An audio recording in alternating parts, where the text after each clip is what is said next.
Hello, I'm Evan Nolan, the president and co-founder of the United States Athletics Hall of Fame, here another returning nominee for the class of 2024. Walter Johnson was born November 6, 1887, and would go on to become perhaps the greatest pitcher of the first three-quarters of a century of baseball history. Legendarily kind, he was the second of 6 children born on a farm just outside of Humboldt, Kansas, where he lived the first 14 years of his life. Now, his family would eventually move to the oil boomtown of Olinda, California, where he'd ride horses, work in the oil fields, and, of course, play baseball.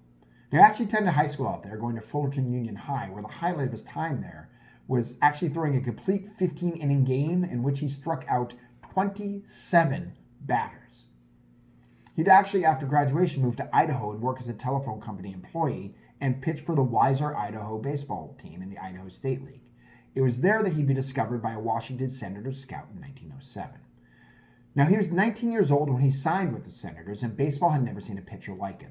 In the words of no less than Ty Cobb, Johnson was the most threatening sight I had ever seen in a ball field. We couldn't touch him. Every one of us knew we'd met the most powerful arm ever turned loose in a ballpark. Now, what made Johnson so difficult to hit were his mechanics and his velocity. The 6'1 Johnson actually was a sidewind pitcher, so when he released the ball, it looked like he was releasing it from third base. And most pitchers at the time, most power pitchers, were throwing overhand. The other thing about him is he was the first pitcher in baseball history to consistently throw over 90 miles an hour, which completely messed up the timing of the hitters of the era and basically made him pretty much unhittable. Incredible strikeout numbers came out of that. And those strikeout numbers were truly untouchable for more than 50 years. He led the American League in strikeouts on 12 different seasons and Major League Baseball for 7 of those seasons, twice striking out more than 300 batters in a single year. His career 3,509 strikeouts were more than 700 above everyone else for the first 75 years of the league. It was a Major League record from 1919 until 1983, when Steve Carlton, Nolan Ryan, and Gaylord Perry all passed that number the same season. That number, by the way, is still 9th all time. But it was more than strikeouts for the big train. He also won more games than nearly anyone else. In his 21-year career, all of which were the Senators, he had 20 wins or more on 12 separate occasions, including 10 seasons in a row at one point. Twice he won more than 30 games in a season.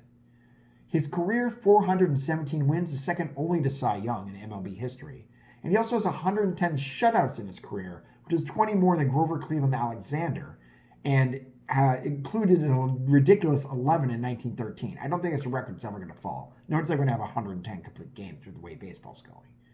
For the decade of the 1910s, Johnson averaged 26 wins per season with an ERA of 1.59. That was his average year. Now, Johnson's best season was probably that 1913 season with the 11 shutouts. He'd win the pitching Triple Crown going 36-7 with a 1.14 ERA and 243 strikeouts. His 36 wins were 40% of the Senators' wins for the season. They weren't good for most of the time he was there. He'd also win the MVP that season.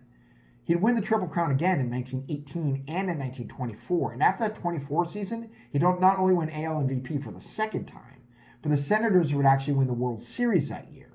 The franchise's only win in D.C., and the last time they even made the playoffs before they moved to Minnesota in 1961 to become the Minnesota Twins.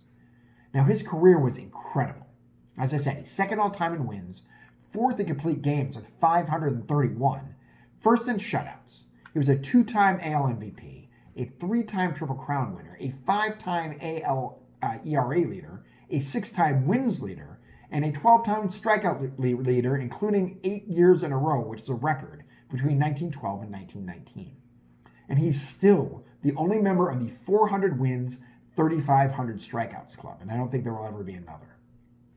He's a member of the MLB's All-Century team, its all-time team, and in 1999, the Sporting News ranked him the 4th best player in baseball history and the number 1 ranked pitcher. He's a member of the legendary first class of baseball's Hall of Fame, and he's in a second shot at our hall. I'm hoping he finds his way in this year, because he deserves it. Now, you can vote for Walter Johnson or any of our other nominees for United States Athletics Hall of Fame at www.theusahof.com. That's the USAHallOfFame.com. Voting will continue between now and we make our final announcement sometime in December. The polls will close December 1st. So vote as often as you want, as long as it's only once a day. I'll be back soon with another nominee, but until then, take care.